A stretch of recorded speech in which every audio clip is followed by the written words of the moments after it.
Halo semuanya, selamat datang di channel yang tidak layak untuk dihina ini. Sebelum kita mulai, atur posisi santainya, seruput kopinya, dan mari kita berkhayal.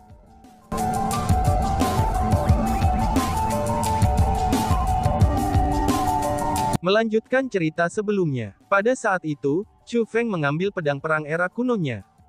Dia duduk bersila di udara dan menutup matanya. Kemudian, dia menelan 10 pil obat dan menutupi tubuhnya dengan kekuatan spiritual.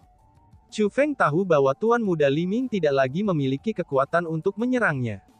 Meskipun dia hanya menggunakan pedang perang era kuno untuk waktu yang singkat, tapi Chu Feng telah membebani tubuhnya karena telah menggunakan pedang perang kuno. Karena itulah, dia harus bekerja untuk mengurangi serangan dari pedang perang era kuno menggunakan semua kemampuan yang dia bisa. Namun bahkan dengan ini yang terjadi, kulit Chu Feng segera menjadi pucat, dan auranya mulai menjadi tidak menentu dan lemah. Tidak akan pernah aku harapkan, ternyata reaksi dari pedang perang era kuno ini menjadi separah ini, pikir Chu Feng. Pada saat itu, Chu Feng tersentak di dalam hatinya. Untungnya, pertempuran itu berjalan singkat. Kalau tidak, reaksi akan Chu Feng terima pasti akan lebih parah. Bahkan mungkin saja dia akan kehilangan kemampuan untuk bertarungnya, misalnya seperti Tuan Muda Li Ming. Namun yang paling penting adalah, Chu Feng hanya berhasil melepaskan sebagian dari kekuatan pedang perang era kuno. Ini bisa dilihat dari bagaimana pedang perang era kuno hanya berjarak 100 meter. Ketika pedang perang era kuno telah muncul di klan perang era kuno, panjangnya sudah lebih dari 1000 meter. Wush! Tepat pada saat ketika Chu Feng dengan sepenuh hati fokus pada penyembuhan luka-lukanya, tubuh Tuan Muda Li Ming menjadi lemah dan jatuh dari udara. Dia sebenarnya bahkan tidak memiliki kekuatan untuk menstabilkan dirinya di udara. Chu Feng buru-buru membuka matanya, dan kemudian mengulurkan jarinya. Segera, kekuatan spiritual keluar dari jari Chu Feng. Kekuatan spiritual itu sangat cepat. Tuan Muda Li Ming baru saja jatuh 10 meter dari langit, dan kekuatan spiritual sudah Chu Feng mencapainya. Kekuatan spiritual Chu Feng berubah menjadi awan yang menangkap Tuan Muda Li Ming. Kemudian Chu Feng menggunakan kekuatannya yang menindas, itu untuk mengirim dua persenjataan leluhur Tuan Muda Li Ming yang telah dibuang sebelumnya, itu kembali ke sampingnya. Chu Feng tidak memusuhi Tuan Muda Li Ming.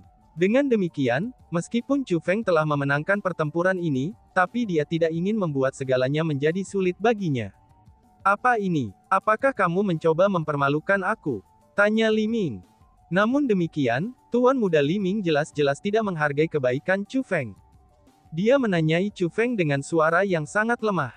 Dia merasa bahwa apa yang dilakukan Chu Feng hanya mempermalukannya. Gadis itu benar-benar tidak menghargaimu. Chu Feng, kamu harus memberinya pelajaran. Kalau tidak, dia tidak akan selamanya menempatkanmu di matanya, kata si ratu dengan sedih. Berikan dia pelajaran, bagaimana caranya? Ratu yang terkasih, kamu memiliki sejumlah besar ide, bagaimana kalau kamu memberi aku saran? Tanya Chu Feng dengan senyum berseri-seri. Dia merasa tidak berdaya sekarang. Mengapa kamu tidak melakukan itu padanya, dan menjadikannya wanita kamu? Mungkin dia bisa menjadi patuh dan taat setelah itu, kata si ratu dengan senyum nakal di wajahnya. Gadis itu terlihat cukup baik. Memang akan sangat bagus bagi aku untuk melakukan itu, balas Chu Feng yang juga mengungkapkan senyum nakal. Namun kemudian, dia berkata dengan ragu-ragu. Hanya, tidak ada kebencian yang luar biasa di antara kami. Bukankah terlalu berlebihan bagi aku untuk melakukan hal seperti itu? Ucap Chu Feng. Untuk gadis yang tidak masuk akal seperti dia, kamu harus menghukumnya seperti itu. Selain itu, dia selamanya tidak akan tahu betapa besarnya langit dan bumi, kata si ratu. Ratuku memang yang paling masuk akal. Karena itu masalahnya, aku akan melakukan apa yang kamu sarankan, ucap Chu Feng. Pada saat itu, Chu Feng memutuskan untuk mengabaikan rasa sakit dari serangan balasan, dan berhenti menyembuhkan dirinya sendiri. Dengan senyum nakal di wajahnya, dia perlahan-lahan berdiri. Chu Feng tidak hanya memiliki senyum nakal di wajahnya, tetapi bahkan tatapan yang dia gunakan saat memandang Tuan Muda Li Ming juga telah berubah. Apa yang kamu rencanakan untuk dilakukan? Tanya Li Ming. Melihat senyum nakal di wajah Chu Feng, ekspresi Tuan Muda Li Ming berubah, dan dia mulai panik. Bukan karena dia adalah individu yang pengecut. Namun sebaliknya, dari tatapan Chu Feng dia bisa melihat apa yang paling dia takuti. Chu Feng bisa mengalahkannya atau bahkan membunuhnya, dan dia tidak akan berkedip saat itu. Namun jika Chu Feng melakukan hal seperti itu padanya, dia benar-benar tidak akan bisa menerimanya. Adapun Chu Feng, ia secara alami tidak akan begitu tak tahu malu untuk melakukan hal semacam itu kepada Li Ming. Selain itu, bahkan jika dia mengabaikan moralitasnya, Tuan Muda Li Ming bukanlah tipe Chu Feng. Chu Feng hanya melakukan ini untuk menakutinya. Untuk beberapa alasan yang tidak diketahui, dia merasa wanita itu sangat lucu. Bermain-main dengannya, itu bisa membawa sukacita bagi Chu Feng. Tepat pada saat itu, Chu Feng tiba-tiba berteriak. "Siapa itu?" teriak Chu Feng. Pada saat yang sama, tatapan nakal di wajah Chu Feng berubah menjadi tajam. Ditatap oleh tatapan Chu Feng, bahkan ruang di sekitarnya berubah sedingin es. Itu bahkan lebih menusuk tulang daripada musim dingin. "Jangan takut, kita berada di pihak yang sama." Tepat pada saat itu, ruang di mana Chu Feng menatap mulai menggeliat. Kemudian, beberapa puluh sosok keluar dari situ. Melihat orang-orang itu, ekspresi Chu Feng segera berubah. Orang-orang itu sama sekali tidak menyerupai manusia. Meskipun mereka memiliki tubuh manusia, tapi mereka 2 kali lebih tinggi dari manusia biasa. Meskipun mereka mengenakan jenis baju besi merah yang sama, tapi Chu Feng bisa tahu dari kulit mereka yang terbuka bahwa kulit mereka ditutupi dengan sisik merah. Sisik-sisik itu merah tua, dan itu adalah pemandangan yang sangat mempesona. Selanjutnya, mata mereka berwarna hijau tua. Daripada mengatakan bahwa mereka adalah manusia, maka mereka lebih menyerupai sekelompok binatang buas. Hanya saja, Chu Feng belum pernah melihat binatang mengerikan seperti mereka sebelumnya. Dan yang paling penting adalah, aura dari beberapa puluh orang itu adalah semua dari leluhur marsial. Selain itu, Chu Feng bisa merasakan bahwa mereka memiliki jenis kekuatan pertempuran yang menantang surga, yang mampu mengatasi 4 tingkat kultivasi seperti dirinya. Tepuk tangan. Setelah muncul, binatang raksasa terkemuka mulai bertepuk tangan. Sosok itu juga mengungkapkan senyum yang baik terhadap Chu Feng. "Saudaraku, harus dikatakan bahwa kemampuanmu benar-benar layak. Untuk dapat menaklukkan orang itu, aku benar-benar kagum," ucap sosok buas itu. Meskipun binatang buas itu memuji Chu Feng, tapi Chu Feng masih benar-benar waspada terhadap mereka, dan dia pun bertanya. "Siapa sebenarnya kalian semua?" tanya Chu Feng. "Kami adalah tuan dari Gua Penghapusan Iblis, klan Monstrous Bloodscale," kata pemimpin kelompok itu. "Bloodscale Monstrous Clan," seru Chu Feng dengan kaget. Dia belum pernah mendengar tentang klan Monstrous Bloodscale sebelumnya. "Menilai dari reaksimu, aku dapat mengatakan bahwa kamu tidak tahu tentang kami. Namun demikian, itu juga bisa dimengerti. Klan Monstrous Bloodscale kami telah hidup dalam pengasingan di Gua Penghapusan Iblis, dan menarik diri dari urusan duniawi. Sangat wajar bahwa kamu tidak akan tahu tentang kami. Karena itulah, kamu tidak perlu khawatir. Kami adalah teman, karena kami memiliki musuh yang sama," kata pemimpin kelompok Bloodscale Monstrous Clan itu. Tepat setelah mengucapkan kata-kata itu, tiba-tiba dia mengalihkan pandangannya yang penuh kemarahan kepada Tuan Muda Li Ming. Segera, dia pun berteriak, "Tangkap orang itu!" teriak pemimpin itu. Setelah mengucapkan kata-kata itu, beberapa puluh binatang buas di belakangnya mulai terbang menuju Tuan Muda Li Ming. Dan, boom! Namun tepat pada saat itu, seekor naga api tiba-tiba melambung. Naga itu menyapu langit, dan memisahkan binatang buas dari Tuan Muda Li Ming. "Saudaraku, apa yang kamu lakukan?" tanya The Clan Monster mengerikan Bloodscale, dan mengalihkan pandangan terkejut mereka ke arah Chu Feng. Alasan untuk itu adalah, karena naga api itu dikirim oleh Chu Feng menggunakan Flame Dragon Greatsword. "Aku tidak peduli dengan kebencian macam apa yang mungkin kalian miliki dengannya. Namun demikian, kamu semua bisa melupakan untuk membawanya pergi hari ini," kata Chu Feng. "Kamu." Mendengar kata-kata itu, klan monster mengerikan Bloodscale terkejut. Belum lagi mereka, bahkan ekspresi Tuan Muda Li Ming juga berubah. Dan bahkan, kebingungan muncul di matanya. Dia tidak bisa mengerti. Sebelumnya, dia benar-benar berencana membunuh Chu Feng. Jadi, mengapa dia melindunginya sekarang? Mungkinkah Chu Feng benar-benar berencana untuk melakukan hal-hal yang tidak bermoral padanya? Mungkinkah dia berencana untuk secara pribadi menyiksanya? "Saudaraku, kita adalah teman, sedangkan dia adalah musuh bersama kita.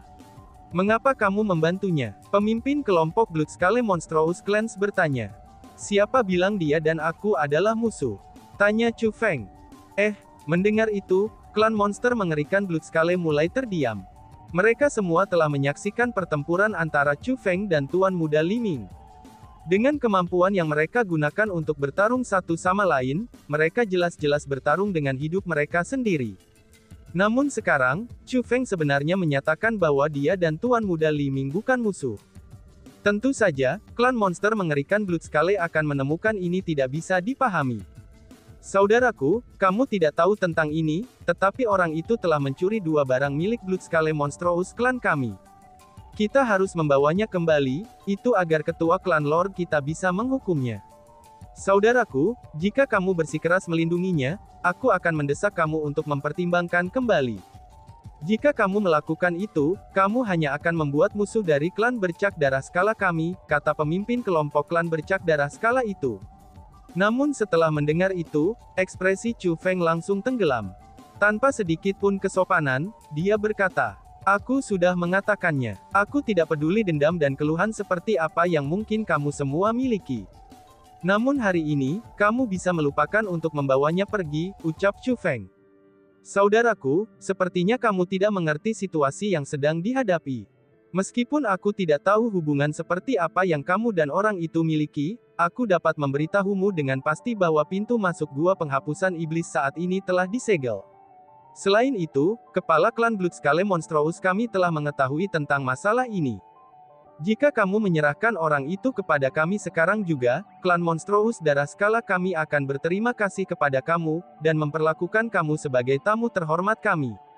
Namun jika kamu terus keras kepala tentang hal itu, dan bersikeras melindungi orang itu, maka klan Monstrous Sakala Darah kami akan menganggap kamu sebagai kaki tangan orang itu, dan menangkap kamu bersama-sama dengannya, kata pemimpin kelompok Monstrous Blood Scale Clans. Tepat pada saat itu, kilat muncul di mata Chu Feng dan menutupi tubuhnya, dan berkumpul di dahinya untuk membentuk karakter Divine. Saat berikutnya, kilat memenuhi seluruh wilayah. Kilat itu mulai berkedip tanpa henti, dan itu adalah pemandangan yang sangat menindas. Pada saat itu, seolah-olah wilayah itu sama sekali bukan wilayah Blood Scale Monstrous Clan. Itu seolah-olah Chu Feng adalah penguasa sejati tempat itu. Sepertinya perkataan aku belum cukup jelas ya. Karena itu masalahnya, aku akan mengutarakan niat aku dengan lebih jelas. Kamu semua, enyahlah segera. Kalau tidak, jangan salahkan aku karena tidak sopan, ucap Chu Feng. Chu Feng berbicara satu kata pada suatu waktu. Tatapan yang dimilikinya berkali-kali lebih tajam dari sebelumnya. Bagus, sangat bagus, ucap pemimpin kelompok itu. Pada saat itu, klan mengerikan Blood Scale semua merasakan kekuatan luar biasa dari kekuatan Chu Feng yang menindas. Meskipun mereka semua peringkat 9 leluhur marsial, yaitu semua leluhur marsial puncak, tapi mereka tahu betul bahwa mereka tidak akan cocok untuk Chu Feng, bahkan jika mereka harus bergandengan tangan untuk melawannya. Orang di hadapan mereka ini hanyalah monster, dan dia adalah monster yang sebenarnya.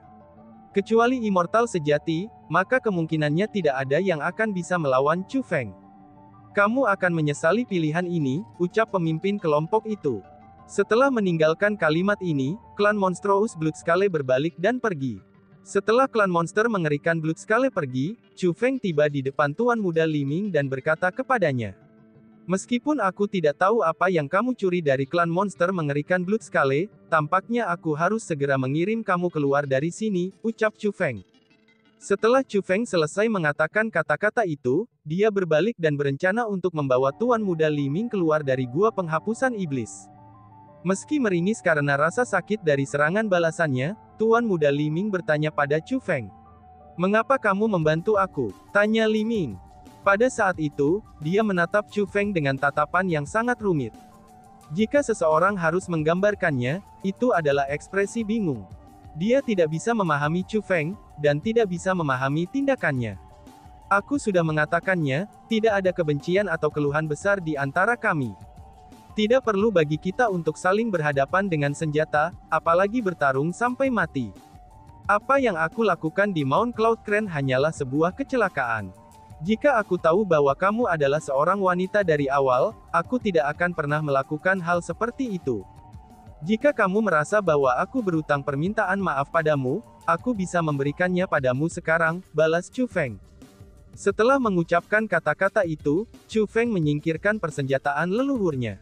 Dia berbalik, lalu menggenggam tangannya dan membungkuk ke arah Tuan Muda Li Ming. Aku salah. Meskipun aku tidak melakukannya dengan sengaja, namun tetap saja aku salah. Selama kamu tidak mengambil nyawaku, aku bersedia menerima hukuman apapun. Silakan dan katakan padaku apa yang kamu inginkan. Aku pasti akan melakukannya, ucap Chu Feng. Tuan Muda Li Ming terkejut melihat reaksi Chu Feng seperti ini. Dia bisa melihat ketulusan dalam tatapan Chu Feng, dan Chu Feng sebenarnya dengan tulus meminta maaf padanya. Setelah terkejut sesaat, Tuan Muda Li Ming berkata, "Baiklah, potong tangan yang telah menyentuh dada aku. Lakukan itu, dan aku akan menganggap bahwa tidak ada yang terjadi," ucap Li Ming. "Oh, tidak masalah," balas Chu Feng. Saat Chu Feng berbicara, dia mengumpulkan kekuatan bela diri ke telapak tangannya, dan mengubah telapak tangannya menjadi pisau yang tajam. Kemudian, dia bersiap untuk memotong tangan satunya dengan tangan lain yang seperti pisau itu. Dia sebenarnya benar-benar berencana untuk memotong tangannya. "Berhenti," ucap Li Ming. Melihat Chu Feng benar-benar melakukannya, Tuan Muda Li Ming segera memanggilnya untuk berhenti. Namun meskipun Chu Feng jelas-jelas mendengar Li Ming memanggilnya untuk berhenti, tapi dia tidak berhenti. Dengan suara cerot, Chu Feng secara pribadi memotong tangannya. "Bagaimana itu? Apakah kamu puas? Jika tidak, aku bisa memotongnya lagi," kata Chu Feng kepada Tuan Muda Li Ming dengan senyum di wajahnya. Pada saat itu, Tuan Muda Li Ming terdiam. Meskipun rasa sakit karena tangan terpotong bukan apa-apa bagi seseorang dari kultivasi Chu Feng, dan sebagai spiritualis dunia jubah abdi tenaga ular, dia tidak hanya mampu mengembalikan tangannya yang hilang, tetapi bahkan seluruh tubuhnya juga dipulihkannya. Namun tetap saja bahwa Chu Feng lebih kuat darinya, tapi dia bersedia melakukan hal semacam ini. Dari sini Tuan Muda Li Ming yakin bahwa Chu Feng tulus dalam permintaan maafnya, dan tidak berbohong. Pada saat itu, meskipun Tuan Muda Li Ming adalah individu yang keras hati, tapi dia masih tersentuh oleh permintaan maaf Chu Feng. "Sepertinya kamu masih marah. Tidak apa-apa, biarkan aku melakukannya lagi. Lagi pula, tanganku ini keji," ucap Chu Feng yang tersenyum dengan hati-hati. Ketika dia berbicara, dia mengambil tangannya yang terputus dan menghubungkannya kembali. Kemudian dia mengangkat tangan pisaunya, dan bersiap untuk melepaskan tangannya yang terhubung kembali. Melihat ini, Tuan Muda Li Ming buru-buru berkata, "Sudah cukup," ucap Li Ming. Kali ini, Chu Feng menghentikan gerakannya. Dengan senyum di wajahnya, dia berkata, "Sepertinya amarahmu telah padam," ucap Chu Feng. Tuan Muda Li Ming menatap Chu Feng, dan dia memiliki ekspresi tak berdaya di matanya. Itu sudah jelas, dia tidak ingin terus terjerat dalam masalah ini. Karena itulah, dia segera berkata, "Kami tidak akan bisa meninggalkan tempat ini. Gua penghapusan iblis ini memang di bawah kendali klan Monstrous Bloodscale. Mereka mampu mengaktifkan formasi defensif besar untuk menutup pintu masuk gua penghapusan iblis," ucap Li Ming. "Karena mereka mengatakan bahwa mereka sudah menyegel pintu masuk, itu berarti bahwa mereka telah menutup pintu masuk. Apakah kita akan terjebak di sini seperti ini selamanya?" tanya Chu Feng. "Tidak, bukan itu masalahnya. Berdasarkan apa yang aku tahu, sementara pintu masuk bisa disegel, tapi tidak bisa disegel selamanya. Ada batasan berapa lama itu bisa disegel. Jadi, daripada melanjutkan ke pintu masuk, lebih baik kita menemukan tempat yang terisolasi untuk bersembunyi, dan menunggu formasi besar yang menyegel pintu masuk itu hilang. Setelah itu, kita kemudian bisa pergi." Tuan Muda Li Ming berkata, "Karena mereka sudah menemukan masalah, mereka pasti akan mengirim orang untuk memblokir pintu masuk gua penghapusan iblis. Bahkan jika formasi spiritual yang menyegel pintu masuk tidak dapat dipertahankan selamanya, tapi pasukan mereka pasti akan menunggu di pintu masuk gua penghapusan iblis," kata Chu Feng. "Kamu tidak perlu khawatir tentang itu. Ketika luka aku sembuh, aku akan memiliki cara untuk meninggalkan tempat ini. Hanya saja untuk saat ini, kita harus bersembunyi dulu." Tuan Muda Li Ming berkata, "Jika tempat ini benar-benar wilayah mereka, di mana kita harus bersembunyi?" tanya Chu Feng. "Tepatnya karena ini adalah wilayah mereka, ada tempat-tempat yang bahkan mereka tidak berani masuk." Tuan Muda Li Ming berkata, Aku mengerti sekarang, kamu mengatakan bahwa semakin berbahaya suatu tempat, maka semakin aman kan? Tanya Chu Feng. Itulah tepatnya, Tuan Muda Li Ming berkata. Maka sudah diputuskan, ucap Chu Feng. Setelah mengucapkan kata-kata itu, Chu Feng berbalik dan tidak lagi berjalan menuju pintu masuk. Tapi sebaliknya, ia membawa Tuan Muda Li Ming bersamanya, dan mulai melakukan perjalanan ke kedalaman gua penghapusan iblis. Dan tiba-tiba saja bersambung. Sekian dan terima kasih banyak. Bye-bye.